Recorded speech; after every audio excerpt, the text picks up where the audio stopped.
A bill that would create a Kentucky version of DOGE is moving forward in the state capitol. Now, DOGE is the Trump administration's Department of Government Efficiency led by Elon Musk. And in recent weeks, it's made cuts to government programs and laid off many federal workers.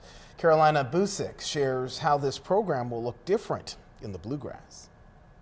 Root out waste, fraud, and abuse. That's what State Auditor Allison Ball told lawmakers that her office already does in Kentucky. We know the office exists to protect against waste, fraud, and abuse. We know we should be looking at efficiencies. We do that to the best that we can. But she says if Kentucky were to create its own Office of Government Efficiency, it would give the auditor's team more muscle and money to conduct performance audits of state agencies.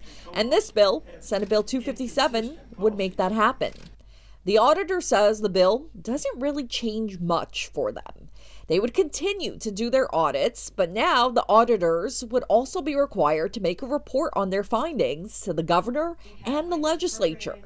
And the auditor's job ends at that. They do not have the power to take further action. We can provide information. We can say this is the way to do it. This is the way to do it better. Make sure the public knows. Make sure all people in authority know. But at the end of the day, it usually is whoever the body is who's investigated who has to make that decision. So that's the way our separation of powers works, and I think it works well. Now, the federal version of this is currently causing quite a stir in the country.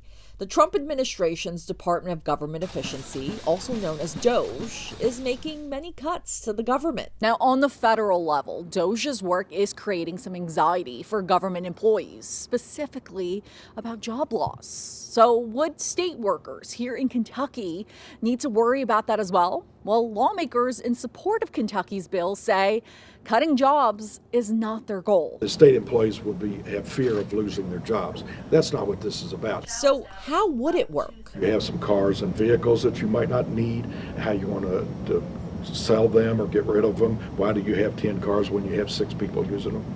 Or something similar to that. That's what you're going to be looking into, not losing jobs. Now, if Kentucky's version of DOGE is created, which government program would the auditor look into first? Medicaid. I think a low-hanging fruit is probably Medicaid, something that we hear a lot of questions about. There's always concern about if there's fraud happening in that area.